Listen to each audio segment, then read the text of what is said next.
Hello সবাইকে, আমার নতুন ব্লগে সবাইকে স্বাগতম।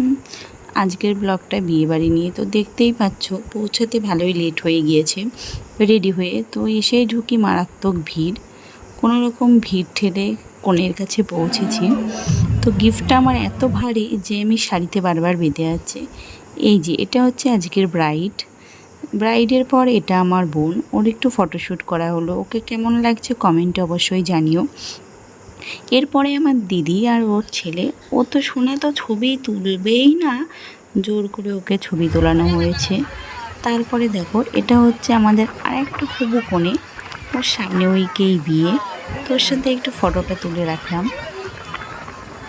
এরপরে দেখো বর চলে এসেছে, বরকে এখানে বরণ করা হচ্ছে। তো সেই সুযোগে সিংহাসনটা ফাঁকা হয়, আমরা একটু ফটোশ্যুট করে নিলাম। আর আমার সোনা তো একটা ফটোও আমার সাথে তোলেনি। ও দাদুর সাথে দেখো কোনো রকম জোর করে একটাও ভালো ফটো আনতে পারেনি।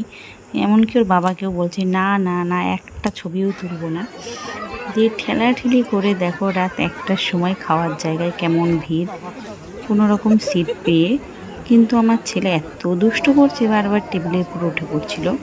তো খেয়ে দিয়ে এসে দেখি এখনও মালা বদল চলছে, বিয়ে কমপ্লিট হয়নি। তো সেই মুহূর্তটা যা একটা নারীর কাছে খুবই মূল্যবান।